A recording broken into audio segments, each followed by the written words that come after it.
thanks for joining up with me once again at the back of the pack in Running Behind. I'm Joey Metzger, your captain on this slow boat to success, and I have to apologize because, ironically, I've been running a little behind on these podcasts. But you know, life gets busy and these things happen. But we're back, and boy, do I have a treat of a guest. I'm joined by fellow Minnesota trail runner Amber Thielbar. Now, Amber's not a back of the packer like me. In fact, she is quite the front runner. One look at Ultrasignup reveals the story. We're talking like 16 top 5 finishes in her last 20 races. And don't even get me started about the Mines of Spain 100K. Well, we sit down and talk about how all this got started, what makes her so successful, and her recent attempt at the iconic Superior 100-mile trail race. So, lace up some comfy Asics, head up for your run, and let's get ready to hit the trail. All right, so folks, we are already starting. We're going. We're chatting away, Amber and I. Amber, I want to make sure I say your last name correctly. Is it Thielbar? It is. Great. Good. So I have not been mispronouncing your name to all my friends. I know you've heard the podcast. I know you've listened to at least a couple of them. You know how I like to start these things, Amber. I'm gonna ask you to give me one word that describes you as Amber the person. Motivated. Motivated. Very good. Very good. Now give me one word, Amber the runner. Crazy. I love it. I love it. Very good. And so for background for folks, you know, we met like the very first trail race. I actually did Surf the Murph was my first trail race. And I think it was yours too, but we'll get to that. We'll get to that. I got that in my notes here. But I did the first one I ever like filmed and was like, you know, like a real race was Bill and Mandy's Storm the Park. Yep. And I think you ran, I did the 30K. This is 2023. It was did you 30K. do the 30K? Yep. Okay. And then I made a film of that. And then, you know, a month later I was up in Superior and I think you pinged me on Strava or something, or you saw my YouTube film and you were like, hey, I know you. Yes. I remember running past you when you were filming. Running past you very fast, probably lapping me several times. No, there was like an out and back, and I think it was in that area. So yeah. Did you make I'm trying to remember on Storm the Park, what did I call that one? Snow Day, because it was lightly snowing that day. And I was, well, like all my races, I was not prepared that day. That's a running theme here, folks. But you did great. You came in like top 3 or first or something, didn't you? Yeah, I came in second, but then realized later that somebody didn't go to the full out and back, so I got first in that. Okay. So disqualification, you know. Yes. Somebody got DQ'd. Yep. So a full disclaimer for my audience here. You know, this is kind of a casual runner back of the pack. And Amber's a casual runner, but she is not, folks, usually a back of the pack. She is usually a front of the pack, but she's one of us. She's Minnesota, and she runs all these races we do. So she's one of us, even though she's terribly fast at times. Let's get into it. I want to talk about, I always like to figure out what people did when they were kids. When I was a kid, I played with Legos and I played in the sandbox and I didn't do any athletics. None of my sisters were very athletic or my folks were not. So did you grow up, first of all, in Minnesota, or where did you grow up, Amber? In Prior Lake.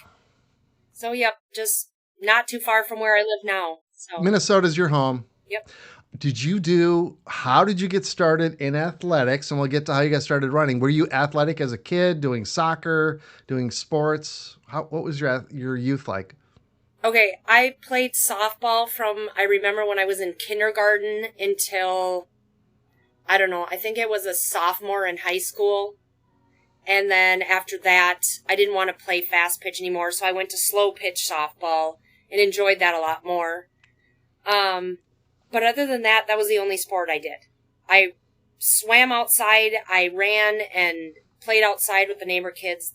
That's about what I did for athletics. Okay. So not terribly athletic. When did you start Running. Oh, When did running come into your life? let me think. First I was in the military and I absolutely hated it. It was the worst thing in the world to do was run. Wait, now you hated what? Hated the military or hated doing the running in the military? The running. Okay. So I hated running in the military, and I was deployed overseas from 2005 to 2007 and hated running then too. I came home and proceeded to have 4 children in 5 years. Okay. And after that, I was just done with being overweight, per se.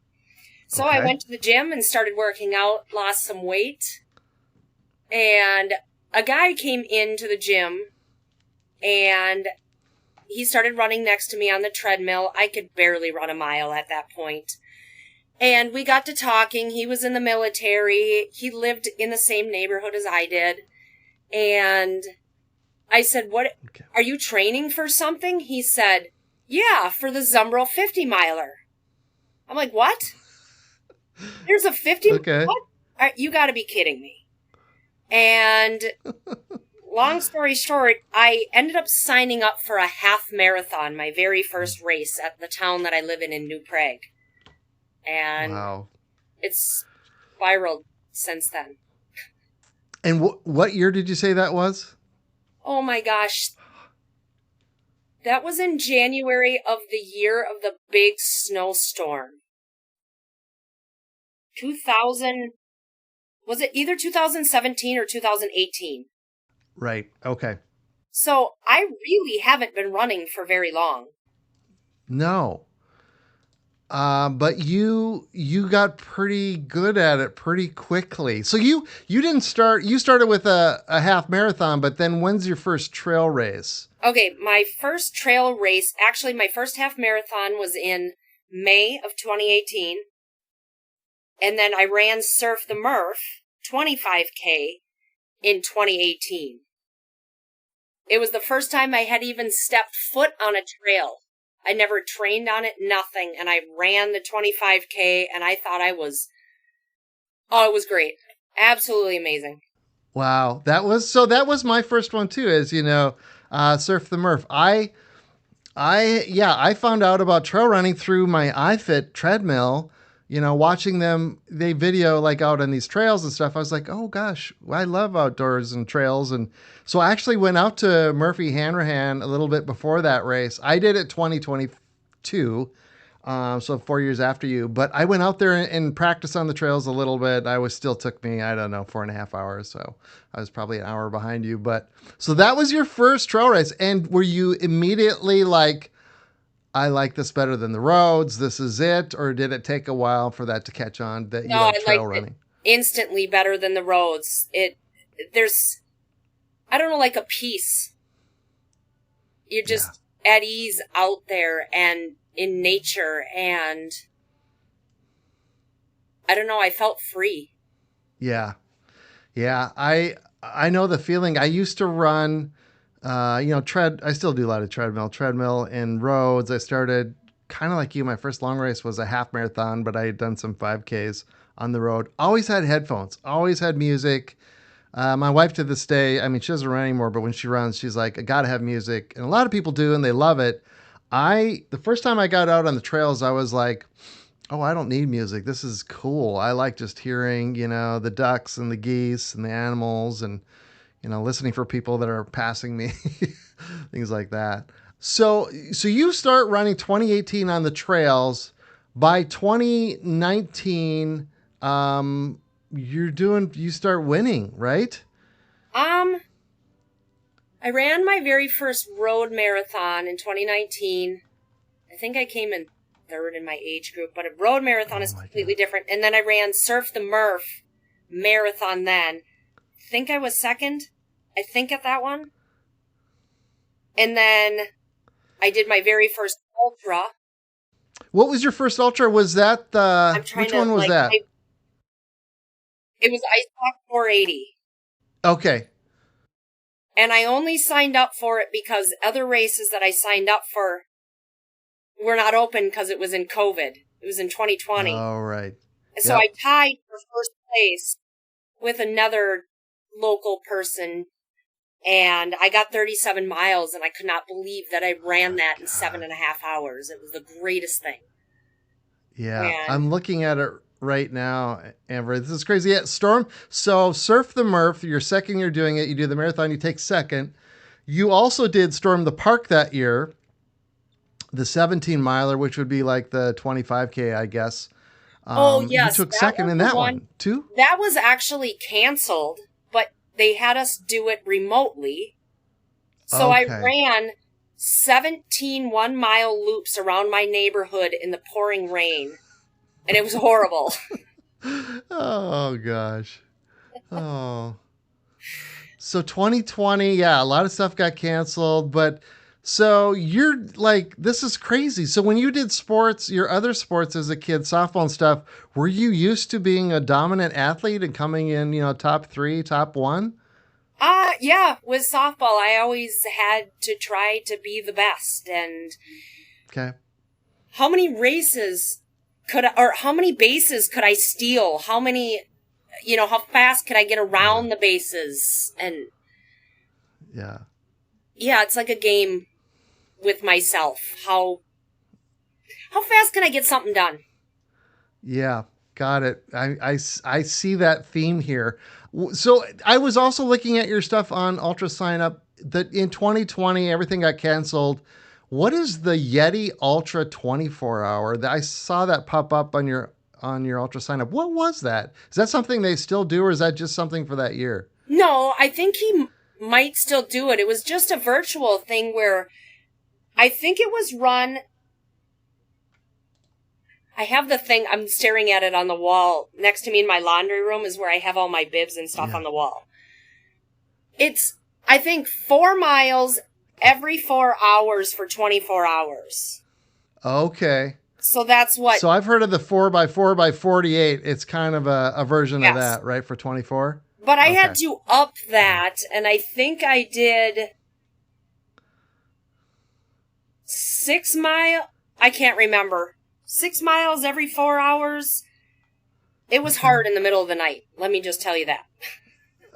Yeah. I think my buddy Eric Walker did that one year too. I don't know if he did 4x4x24 or 48. And a guy I know, Joe Harden, just did 4x4x48. I'm like, no, it doesn't appeal to me. I'm going to try next year a 24-hour race, but not like where I gotta like go to sleep and then wake up in the middle of the night and run. Once I fall asleep, Amber, I'm done. I need my 8 hours. My wife will tell you there's no waking me up. Yep. A tornado could come through and I am not waking up for that. That's funny.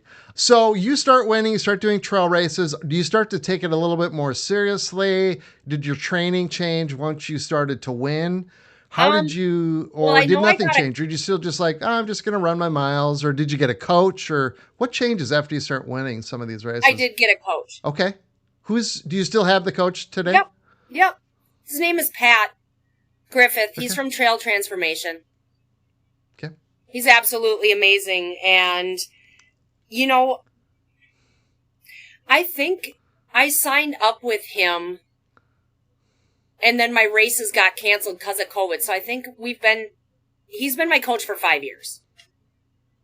Okay. So. Is he local, Amber? Is he a virtual coach that you do?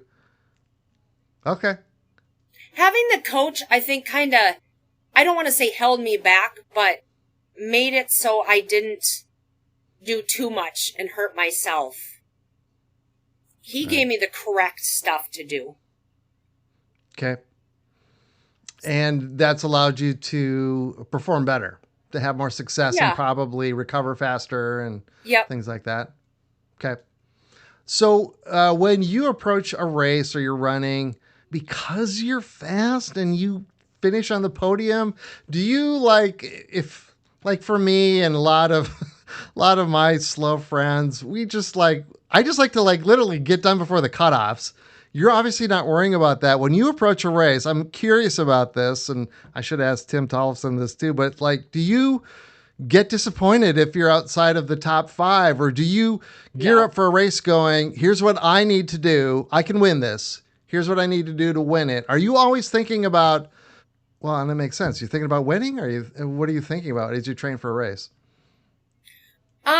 When I train, I'm just training. I don't know what's going to happen on that day of that race. And though when I have been in races, I have thought, okay, how far behind is this person? Can I catch up with this one? Can I do this? And like, that's playing in my mind up until like maybe the last year. And I've had people pass me and run faster than me. And I'm just like, you know what? I'm enjoying myself right now. It doesn't matter where I finish. Okay. So it's kind of changed in the last year. Kind of changed recently. Okay.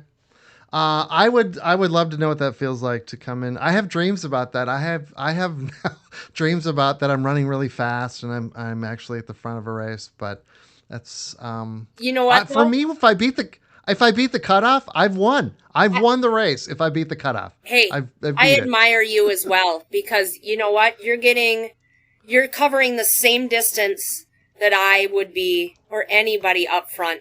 We're all covering it all. And as long as you're out there having fun, that's... yeah. You're getting your money's worth for the race, too. Yes. Yep. And I think, if I put my mind to it, if I had a trainer, if I was a foot taller and, 20 pounds lighter, but if I had certain things, or if I put my mind to it, I probably could run faster. I could probably do a, 27-minute, 25-minute 5K or whatever. It's just not important to me. Like you said, you've changed a little bit in the last year in terms of your focus and your mindset for races. For me, it's always just been get out there, have fun, exercise, set a goal for yourself, try to achieve that goal. So if I changed my mindset, I could probably do a little bit better. I wouldn't come first in my age group probably, but still. But there's I interviewed, David Shannon. You probably know David. I'm sure you know David. He's my idol. He looks younger than me. He's 10 years older than me. The guy is out there crushing it. He was at Superior last weekend, crushed the marathon with Bill and Mandy Hansel. They all finished, I think, within 20 minutes of each other. But I'm just like, it doesn't matter what age you are. It doesn't matter what speed you are. We can all enjoy this and do this and have fun. So, yeah. I was going to ask you some of your favorite and worst race experiences. Before we do, you've had a ton of success with Mines of Spain. Heck yeah. Is that one of your favorite races? I looked on Ultrasignup and I'm like, first, third. You just nail that. That's the 100K you've done down there? Yep. The 62 miles? What is it about that race, Amber, that makes you just dominate it the way you do? I really don't know. Like, I had never really heard about that race until my coach wrote this thing that said, find something that scares you. So that's when I'm like, hey, coach, 100K scares me. And I signed up for it, and I went down there feeling not trained enough, as we all do. And I don't know, when I crossed the line the first time, and I didn't know if somebody was behind me or not, because it's in the dark and there's some out and backs, and there's some lollipops. You don't know what's going on. And when they said I was first and 6th overall, I lost it. I could not believe that my very first 100 kilometer, I took first. And the first thing I did was get on the phone and I called my husband, and he's like, I knew you could do it. I knew you could do it. And it was amazing. The race director, the volunteers, just the course, the time of the year, it was amazing. Talk to me a little bit about that race. I should have pulled up the stats. What race company? Who directs that race? What series is it a part of? It's a part of a series, I think, right? Somebody that... Is it Suncoast? It's Josh's son. But it's in Iowa. It's in Iowa, kind of along the Mississippi Bluffs down there in Iowa, correct? Yep, in Dubuque. Yep, it's Josh's son is the race director, and I can't remember. Is it Sun Trail Running, maybe? Okay. Something like that. I should have looked it up. And it's a looped course. Are the loops 20 miles then? Yes. The first one's just a little bit farther. Maybe like an extra half a mile. But yeah, they're 20-mile loops. And I did 3 of them. So each one is a little more than 20 miles. You know, you do 3 of them for the 100K, and then the 100-milers go out 2 more times. Within that thing, there's some lollipops, there's some out and backs, but essentially it is a looped course. And it runs along the Mississippi River bluffs down there in Dubuque, and it's beautiful down there. What time is that? In November or is that October? It's the middle of October. Okay. Which is that's the best time of year to run, isn't? I think it's better than spring. Yeah. Spring's nice, but usually stuff is so wet still in spring if you've got a lot of snow melt. I love running in the fall. It's the best time. And what kind of elevation are you gaining on the 60K for that Mines of Spain? I think it was a little under 9,000. Oh, okay. But are there steps? There's so many steps in that race. You mean like staircase steps? Yeah. Staircase. Oh, God. I mean, actual physically made ones, wood ones that are out there. There's stone ones. There's rock.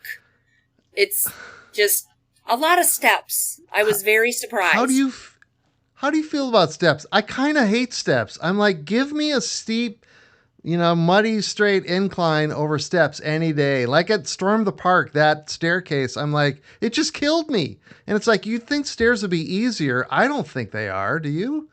You know what? They are not easier. And there was times in that first race, I'm like, when is this going to end? Seriously. How many more steps are there going to be? Yeah. Oh my God. Mines of Spain, is that your favorite race? So to this point? I don't know. There's so many that I like for different reasons. And the Superior Hiking Trail has my heart. I absolutely love it up there. Okay. But yet I love the volunteers and the race director and everything about Mines of Spain. But then I ran Bill and Mandy's races, and I love their races as well, just because it's the atmosphere. Yeah. And, I think that's what keeps pulling me back to certain places. It's the atmosphere and the people that are involved. I think we're pretty lucky. We have some of the best, and I don't know the guy from Mines of Spain, but with Bill and Mandy and John and Jameson, I saw on Instagram, he sold out Fire Tower. Can you believe that? That is crazy. Yep. That is awesome. We've got Jameson and then the St. Croix, all those, St. Croix Running Club do all those great races across the river. Yep. We're just so lucky to live where we do. Okay, so you mentioned Superior. Yep. Should we start talking about your attempt? Now, before we get there, when you did the Mines of Spain 100K, you said that was your first 100K. Yep. How did you change your training for that? Did you increase your mileage? Did your coach have you doing intervals, VO2 workouts? What did your training change to do that? Curious. And how long before the race did you start your training block for that? I really don't know, because he doesn't really have training blocks. He has he just gives me 2 weeks at a time, and we go from there. And he always is checking, how's the body feel? We have to see if we have to adjust something there. And, I don't even know when the training blocks started for each of them. Even when I started for my 100-miler, I have no idea. He just likes to try to keep you conditioned. Okay. That's interesting. That's really interesting. I've never had a coach. I suppose I should at some point, especially I'm going to try something longer. So this year, just last weekend, you attempted your first 100-mile race. My first question to you is, when did you decide to do a 100-mile race, and what made you decide to do it at the Superior 100? First, I guess we could back up because I actually signed up to run Mines of Spain 100-miler. It would have been last year. So last October, I was gonna run it. If you look, there's a gap. I didn't run down at Voyager or at Mines of Spain last year. I was just not in a very good, I would say, mental spot. And I was able to defer my race. So I didn't run that 100-miler. And then after that date came and went, I felt I could have went down there and probably attempted it because I was in a good headspace at that moment. So when New Year's Day rolled around, I'm like, I'm putting in for Superior because that is the ultimate. I wanted that sweatshirt that John gives out at that 100-miler with my name on it really bad, more than the buckle. Tell me about, some of my listeners will know exactly what it is. Talk to us about the sweatshirt. What is the sweatshirt, Amber? There's a black sweatshirt and there's the wolf on it and it says Superior and you get your name that you get to sew onto the sweatshirt and then a star, an orange star that you put on there for every time you finish Superior 100. And there's people that walk around that just have the 1 star. That's just absolutely amazing to me. And then some that have both arms that have stars on it. And it was just something that I really wanted because not everybody could get that. It is a hard race. And before we get into your attempt this year, I want to give for our listeners, I wrote down some of the stats and you can correct me if I've got these wrong or because you probably know them better than I do. But so for my audience out there, the Superior 100 is raced on the North Shore of Lake Superior, north of the Twin Cities on, what do we call that, Amber? The Sawtooth Mountains. They're maybe 2,000 feet at the highest peak. They're not tall, but it's beautiful. Yep. But it is rocks and roots and mud and trees, and it is not for the faint of heart. It is, okay, here's what I wrote down. 102.9 mile point to point from Gooseberry Falls. No wimpy loop courses here. From Gooseberry Falls all the way up to Caribou Highlands at Lutsen. Elevation gain of 17,350 feet. I'm sure it feels like more than that. Has a 38-hour cutoff, which you think, oh, that's a lot of time. From what I understand, you probably need more than that. People push that. We've had a lot of famous people have run that race. I think Courtney has run it. Scott Jurek, I'm sure, has run it. I was listening to an interview my buddy Joe did with Corey Woltering. He ran that. It's a pretty well-loved and pretty well-known race. And it's one of the first 10 100-mile races in the United States. So it's one of the old ones. It's been around for quite a long time. So you chose the Superior 100 as your 100 debut because it is our iconic race. And you love the North Shore. You've run the 25K, the 50K, the marathon. You've done all those races already on those trails. So you were ready for it. So you decide New Year's Eve, when your name, because it's a lottery, when your name gets pulled, are you just totally overjoyed or completely terrified? What's your first reaction? The level was so high. I was beyond excited. But then remembered that I still needed to, because I deferred my Mines of Spain 100K, remembering that I was going to run a 100K 6 weeks later. But then I also signed up for 2 50Ks earlier in the spring too. So I knew I was getting myself into something hard. So as you're planning for the year, are you planning races to be like kind of part of your training, like these 50Ks? I forget what you did this year for 50Ks, but were they part of your training plan, part of your training block, quote unquote, if we want to use that term, or no? No, I'm just crazy and just sign up for stuff because I want to try things. Did you up your mileage? Did your coach No, change anything because of this race? No? for the 100-miler, I mean, yes, I had gotten, I think there was one time, it was a few weeks ago that I ran for 5 hours on the trail, but I also did, a weekend up north where I put in 50 miles over 3 days on the trails, on the first 50 miles of the trail. I saw that. What is that? Was that like a training camp? What was that? Yes. Was that just you? Jeff Miller's another well-known ultra runner from Minnesota, and he's a coach as well, and he was putting it on, and we went up there, and there was a group of us, and we did the different days, and we got to see the first 50 miles of the course. The weather was beautiful. It was perfect. I was so excited and ready to go. Wonderful. And that was how long before the race? Maybe a month It was like before. a month ago. Yeah. I remember seeing it about a month on your before. Strava. So about a month before the race, you do that. What are your expectations as you're training? Oh, first I should ask you this. And have you been dealing with any injuries or anything this year? I know in years past, we've all had injuries and we all kind of see that on Strava. Hey, I'm dealing with this or that. Any injury stuff this year that you've had to work around or not really? Yeah, I have a ongoing thing with my foot that I'm stubborn and don't go have it looked at. It hasn't necessarily stopped it. It's just there.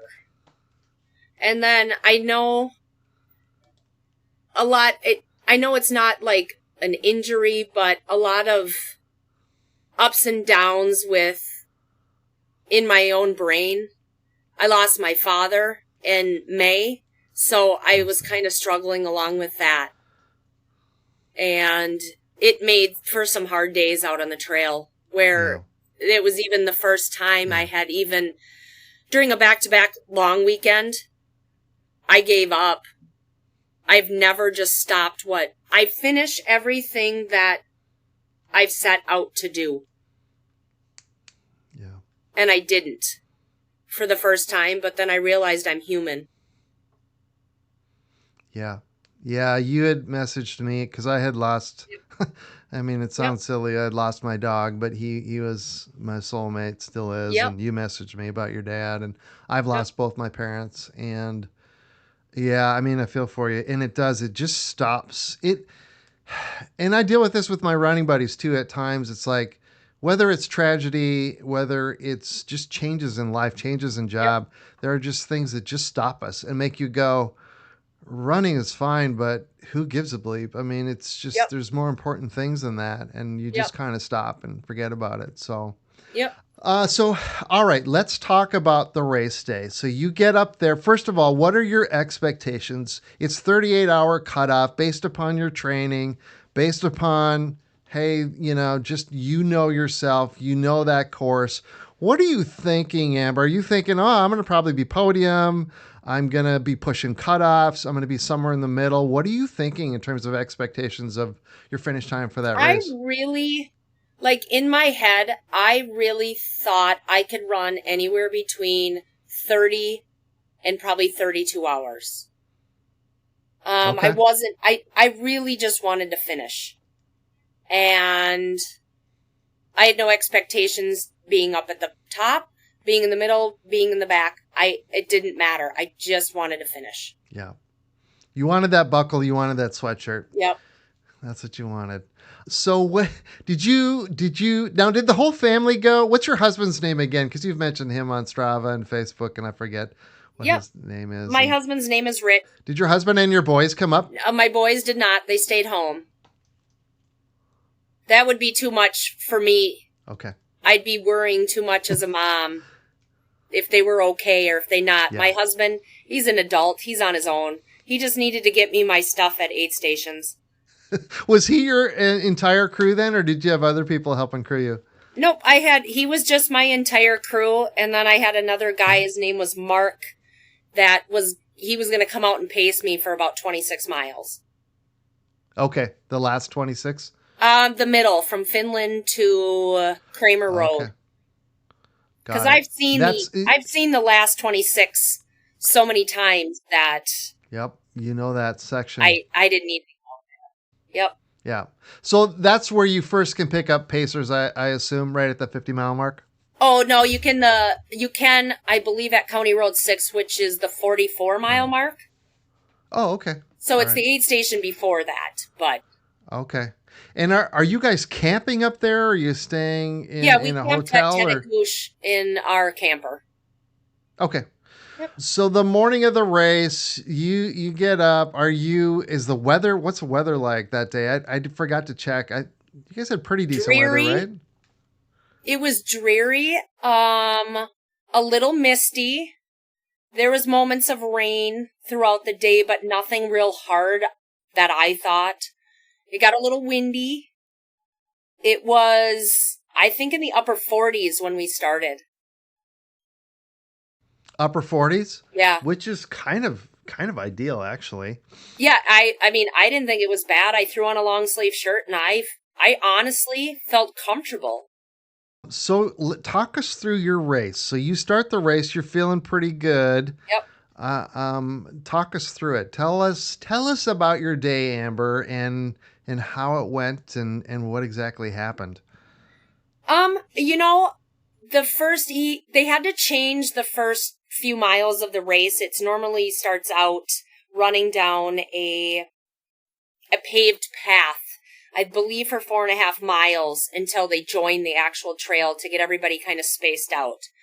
And this year he ran us through Gooseberry Falls State Park on some like wide, I would say, snowmobile trails, which were great. They were. Okay. I loved it. I'd rather run on that than on a paved trail. And then it goes down to and then it went to single track. So we were following along with a lot of people we got to Split Rock, and there was still a lot of people together. And then Beaver Bay came, and then it started to space out where there wasn't as many people. There was a lot of people around, but up until then, everything felt great. I came into the aid station at, Beaver Bay, and I got refilled. My husband was there, and I just kept going. Like, everything felt great. It's at about 18 miles. There was a few times in there that I felt kind of dizzy, but nothing that... Dizzy? Nothing that was out of the blue. Like, I don't think it was electrolytes. I don't think it was anything. I had lost my voice. It's surprising that I can talk this good right now. Last Wednesday, I woke up with no voice, but felt fine. And so running the race, there wasn't much talking to anybody because I didn't have a voice. And then, we got to Silver Bay, and it was... All right, Yeah. Go.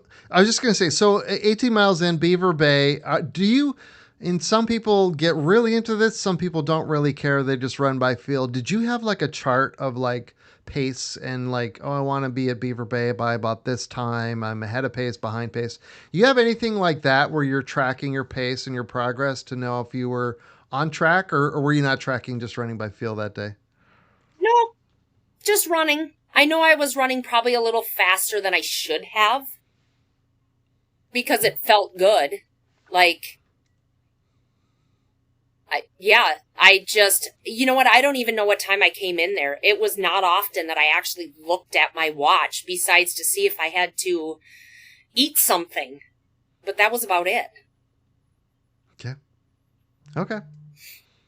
So Beaver Bay feeling good, and then how far away is the next aid station? Is what, Silver Bay? Yep, Silver Bay, and it's about, I would say, 4.5 miles. And we got to Silver Bay, and I told my husband I wasn't eating a ton. And he's like, well, here, take an Uncrustable. I took one. I did eat it. And it wasn't that I don't know if it was the cooler weather or what it was. I just wasn't hungry. And I don't know. I ate it and I continued on. And then I knew after Silver Bay it was a big stretch because we have to run to Tedagouche and there are no crew there. But I also knew that that was the first spot that we could get something hot to eat. But it was a little bit before that I kind of felt this weird thing in my knee that I've had in races before. And it's on the outside. You'd think it's IT band, but I don't have a clue what it is. And it only affects me going downhill. So there's a long, slow downhill to get into Tedagouche, and I was kind of limping my way along, and I caught up to a few people and got some hot, amazing food from those volunteers there, and I actually seen Bill and Mandy as I came out of the trail, and they both yelled my name because they were going to volunteer there, so that was neat. Okay, of course. And then the knee started to bother me more and more and more, and from Tedagouche to... I think it's 10 miles or 9.9 to, it would be County Road 6.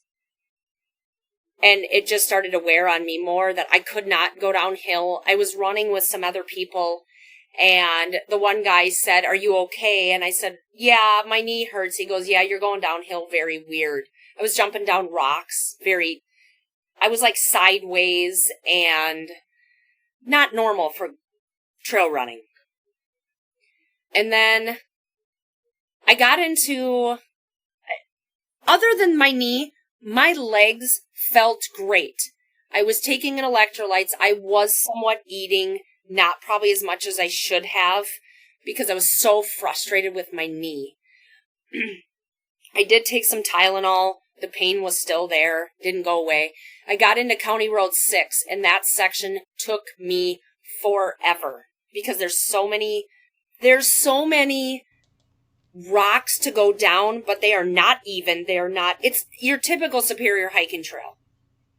Yeah. So I got into County Road 6 and I pretty much was done there. It hurt so bad. I was like, how am I going to keep doing this? And I let it get to me. He's like, "No, I'm giving you your trekking poles. We'll change your shoes, change your clothes. Here's some hot food. Now go."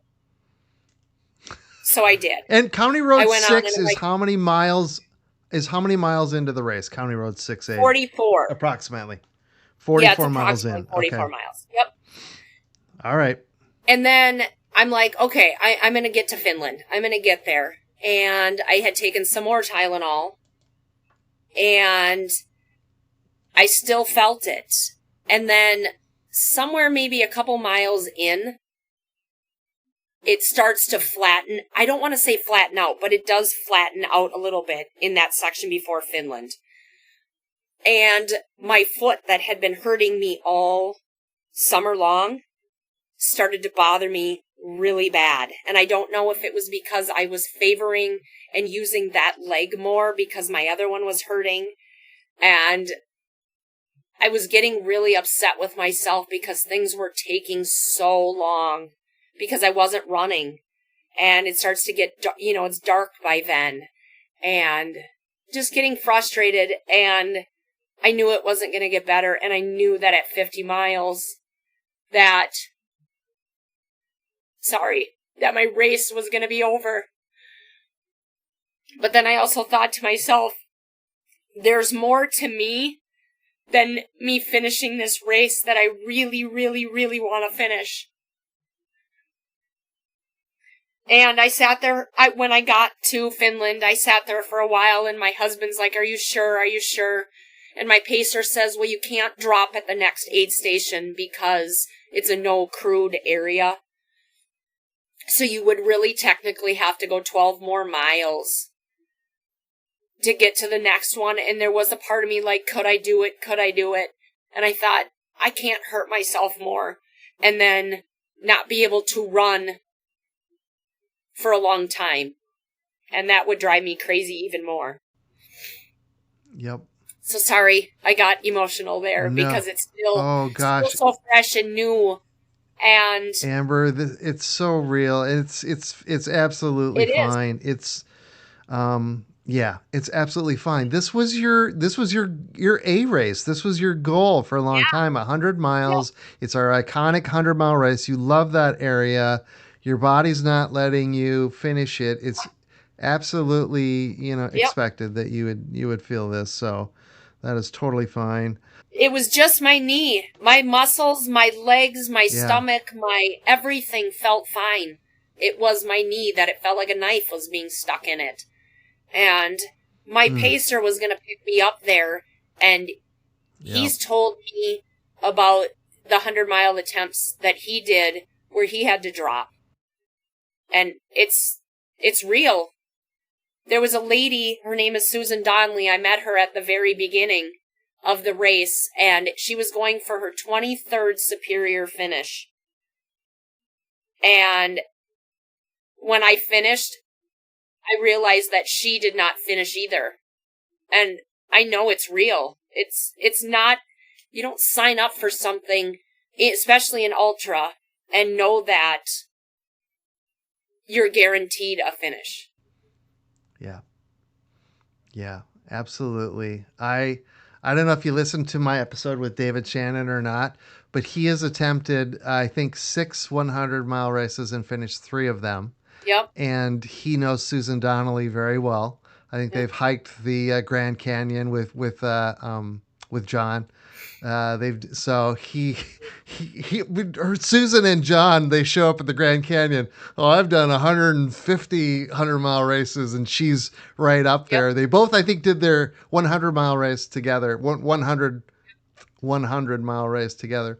So you have nothing to feel bad about. This is your first attempt. I'm going to ask you in a little bit about when the next one is, but so your pacer, your husband, everyone is telling, agreeing with you. It's time to pull the plug. Yep. How are you on at cutoffs at this? Yeah, go ahead. Oh, I was way under, like, I was doing just fine. I was moving along just fine. There was no, I wasn't hitting cutoffs at all. Well, like, I wasn't, you know what I mean? I wasn't cutting it close or anything. I had plenty of time. Yeah. I just thought, how can I run for another 15 to 17 more hours on this knee without damaging myself? And it's okay. Like, after a few days now, it's okay. Well, I mean, think about this. I mean, it's in the heat of the moment. You're there and everything's happening. But when you step back and think about it, Amber, you're only 50 miles in. You have 2 marathons to go. And if your knee is hurting now, imagine the damage you could do running 2 marathons, and not even marathons. This is going to take you 16 more hours. Yeah, you absolutely made the right decision. So it will be there. You're a heck of a lot younger than I am. You've got a lot more 100-mile races in you. I haven't even got to my first 100K yet. So, Well, let's get you there. So you pull the plug there. What's that? Yep. I said, well, let's get you there. 100K. You can do it. I know. I've got plans. I told David Shannon next year I've signed up for the 24-hour for his Ultra Fans race that he does at down in Bloomington around Normandale Lake. So I am going to run for 24 hours. My goal is to get to 75 miles. So that's hopefully going to be my first 100K. We'll see. I might ask you to come out and pace me though. I might need a pacer in the middle of the night. Whenever that is, let me know. I'll come out there. Heck yes, I would. And then I've actually thought about, Amber, for my first actual trail 100K. I really like that Mines of Spain. From what you've said about it, David's run it, other people have run it. It just seems great. So it's I'm kind of looking at that. It's a 23-hour cutoff for 100K, and like I said, it's awesome. The aid stations are fully stocked. Everything is great. So if you ever do, it's well worth it. So is this your first DNF? Was that your first DNF too? Ever, yep. Wow, okay. Well, you got that out of the way. I got mine out of the way this year too at Zumbro. I made it. I think you were out there volunteering. You were sweeping, and you probably would have Yep. swept me off the course if I would have tried to finish. But got through one lap, as you saw on Strava. My Yeah, knee you're. exploded. Literally, blood vessels blew up, and the Yep. doctors were like, "You're fine. There's nothing structurally wrong." I'm like, "The blood vessels blew up." They're like, "Yeah, whatever. You'll be fine. Wipe That some dirt weird. on it." So I had my first DNF too, due to a knee, but it happens. It's fine. We'll be back out there. So, what's the plan? Are you doing? So, are you gonna do? You're not gonna do Mines of Spain this year, or are you gonna do Mines of Spain this year? I'm signed up for Mines of Spain. My whole family's gonna go down there. We're gonna go camping because it's over MEA weekend, as they say Oh, in nice. the thing they have in Minnesota. Yep. And so we'll go down there. They'll drop me off at 8 in the morning, and Okay. I don't know what I'm going to run it in this year because every year I've gotten a little bit faster, but Okay. time has aged me some. So I don't think I'll be as fast as Okay. I was the last time when I ran it in 12 hours and 3 minutes. So Oh my God. I would You like ran to have 100K in 12 hours. yeah. Oh, I that's awesome. I would like a nice day out on the trail and hopefully not to have my knee hurt. So you'll settle for maybe third on the podium, not first this year, is what you're saying? Yeah, sure. I mean, yeah, it'd always be fun to be right. first. Yeah. That's awesome. So when's going to be the next 100-mile attempt? Is it going to be Superior next year? You don't want to think about it right now. What is your thought right now on your next 100-mile attempt? I don't know if there ever will be one because in the heat of the moment, I promised my husband I would never do another one because I was crying at the end of the race. Yeah. I probably shouldn't have opened my mouth and said that. But Okay. I would like to try a backyard ultra as well. Yes. And The Elk River one, that's a pretty good one in our area, one up right? there. I would like to try that. And hey, Okay. maybe I can go for 24 hours and hey, that's still a 100-miler. Yep. So Yeah, absolutely. Yeah, there you go. If anything, I think it might be that because it's such a small looped course that I don't need somebody to be there to crew me, somebody that I would just go out and see what I can do. Yeah. You can't help it if you just run for a certain amount of time and you accidentally hit 100 miles. That's different. Yep. He's got to understand that, right? Yeah. Here's a question for you. Does he or your boys, do any of them run? Or are they not my into husband, the sport? Nope. Only if somebody was chasing him and he said he might let them just get him. And that's awesome. up until recently, none of my kids have ran except for I have a son who tried track in the spring and is now running cross country and he loves it. And there you go. Future trail runner right there. Yep. And you never know. Love it. So. Love it. Okay. I've got a few more questions for you, and then I got some closing stuff. I want to be respectful of your time. We're almost at an hour here. I want to, and just have you comment. As I was kind of looking on Ultrasignup and Strava today, I was jotting down some of your Strava stats. I'm fascinated by stats. Tell me if this sounds familiar to you. Strava, you've obviously been using Strava for a while since you started running. You have 12,000 miles all time on Strava. Does that sound correct? You know what? That could be. Okay. You are currently at 2025. This was going to be my goal, but I'm 600 miles behind. 1,543 miles for 2025. Is that pretty typical for you for a year? Are you on pace? Yeah, it actually might be a little bit more because I've had to put in a little bit more miles this year. Okay. But that sounds about normal. I don't know. I haven't looked at those numbers in a while. Well, that's why I'm here. I'm the Dylan Bowman of the Running Behind podcast. I'm here to do this research. This is one of my favorite stats, and people on Strava, I can't do fast. I can't do a lot of mileage, but I try my best to get elevation. You are way better than me. You are at 137,000 feet of elevation gain this year. How are you getting all that elevation gain? Is that out at Murphy Hanrahan? Where are you getting all your elevation from? Well, up until, besides the few times that I went up to the Superior Hiking Trail, I got some when I was in Colorado, and really honestly, Richard T. Anderson, it's in Eden Prairie. It's some trails, but I don't know, the last month for sure, I've been putting in a lot of hours out there. Okay. Yeah, I've seen you at the RTA. And in fact, you've got some, I think, KOM CRs on RTA, according to Strava on segments.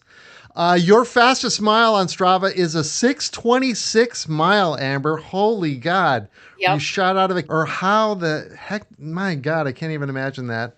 You've got a 21-minute 5K.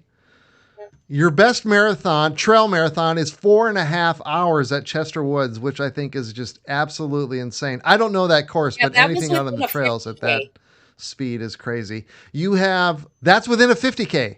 Yeah, that was my very first 50K race I ever did. Oh my God.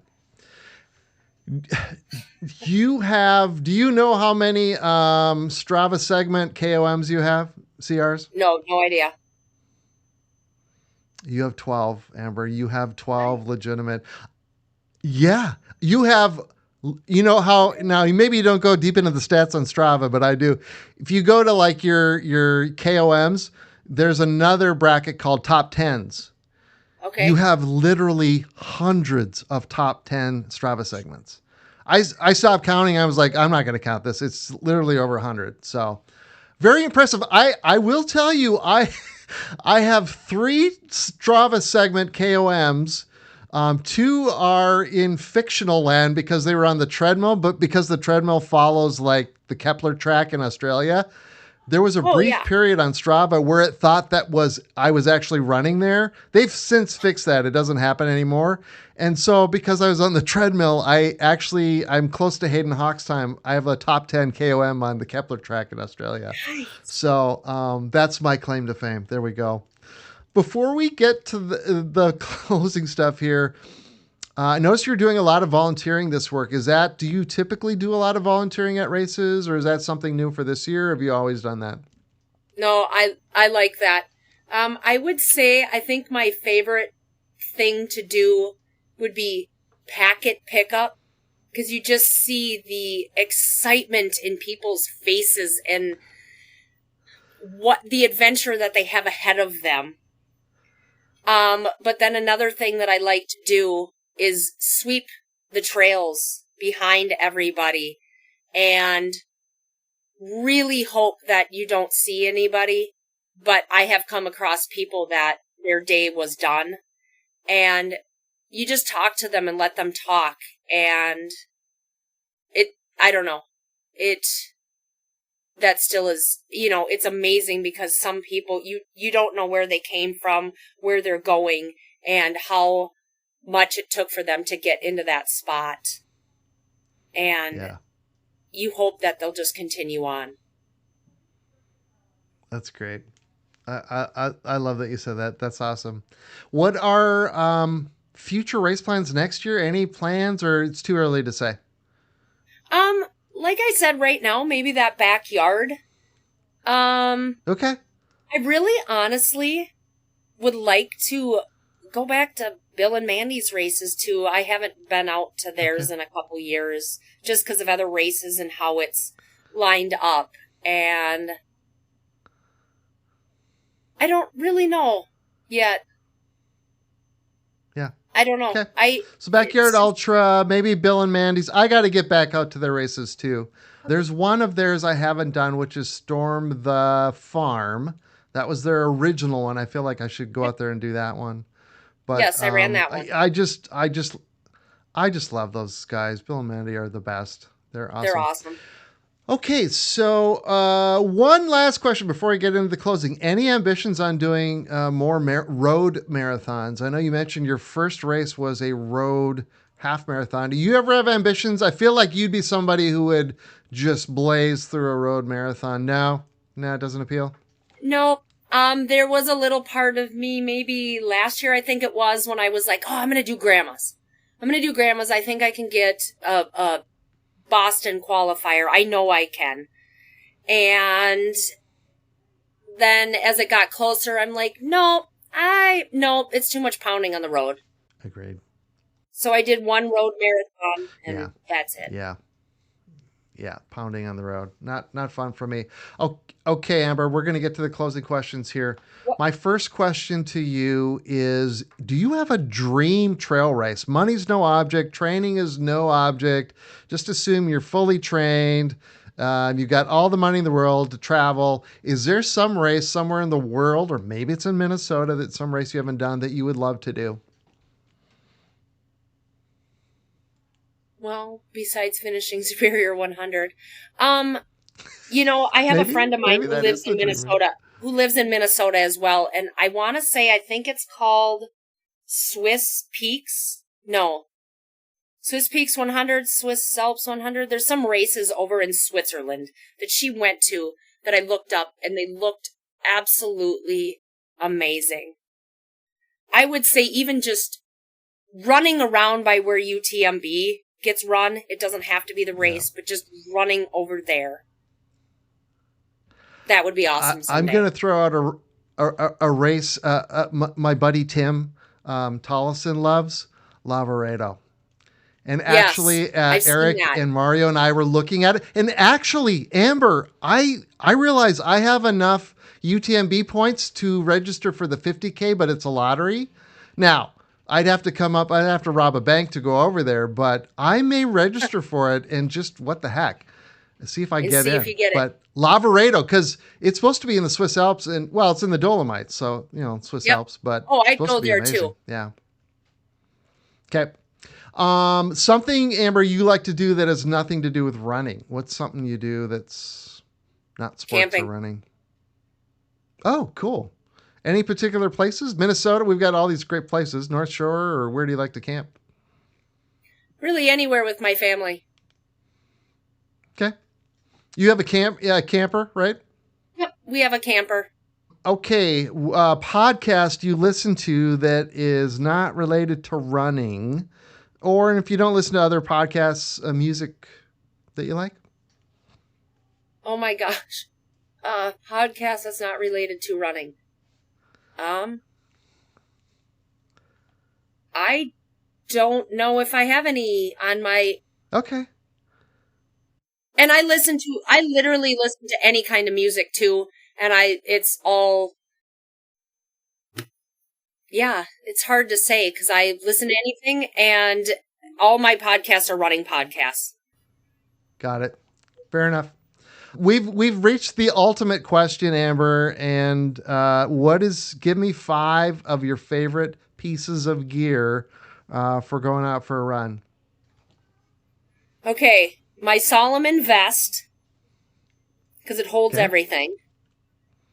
Okay. I don't need them all the time, but I've started using trekking poles, and those have been amazing. Oh, okay. Here's a question for you on the trekking poles, Amber. How do you store them, or do you just hold them the whole time?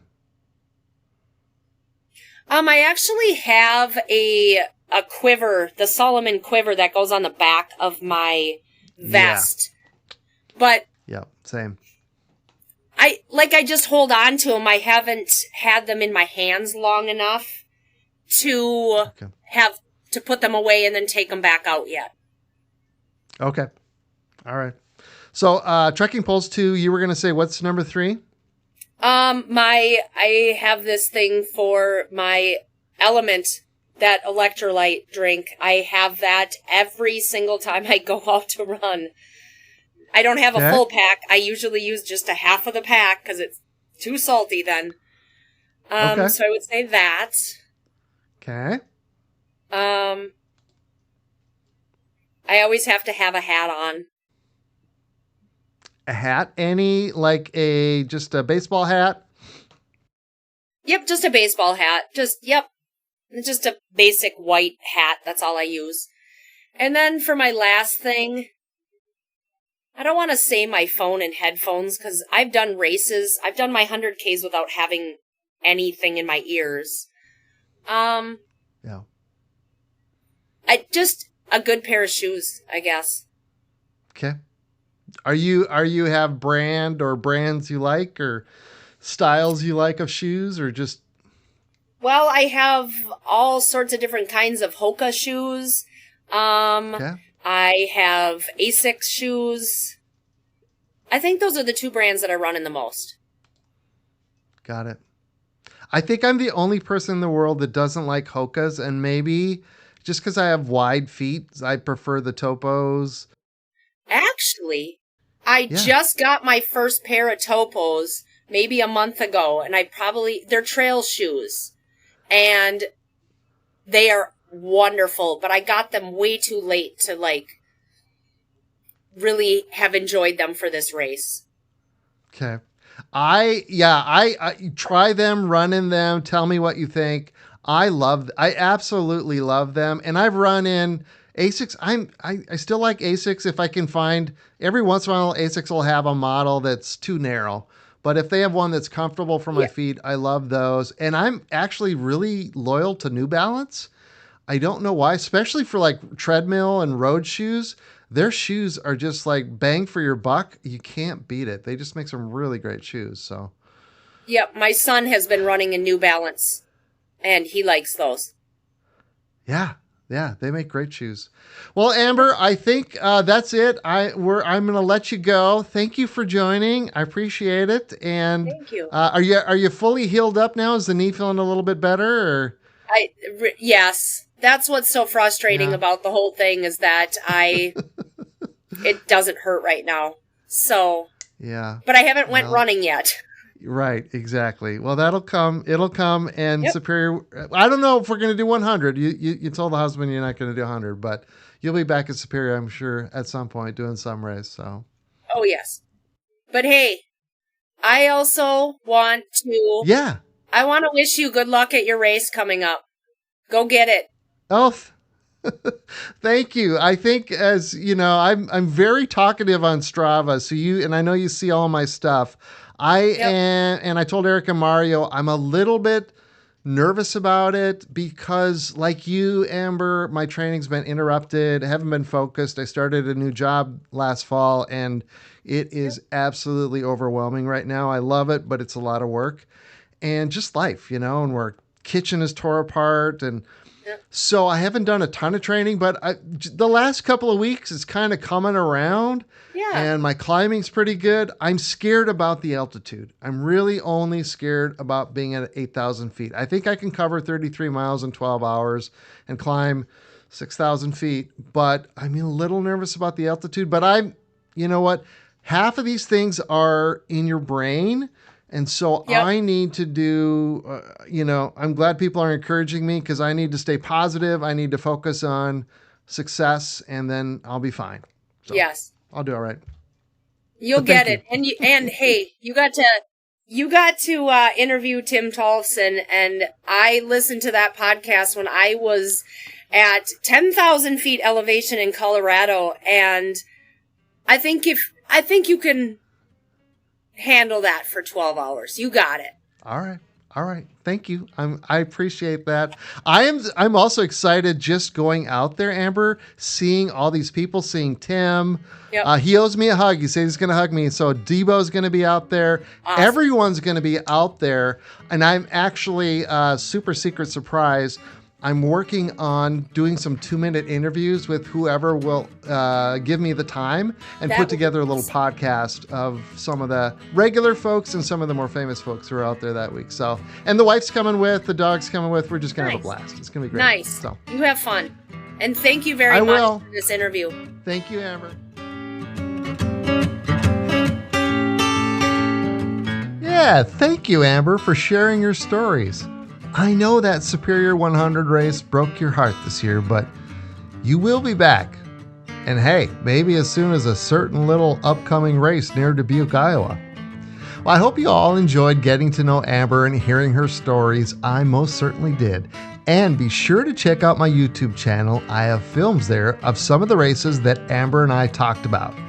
Well, that's it for this time. Hope to be back soon, but it might be an extra week or so as I will be busy traveling and trying to take on a certain race out in California. Until then, keep moving forward, stay motivated, and hey, don't forget to have fun. You'll get your finish line.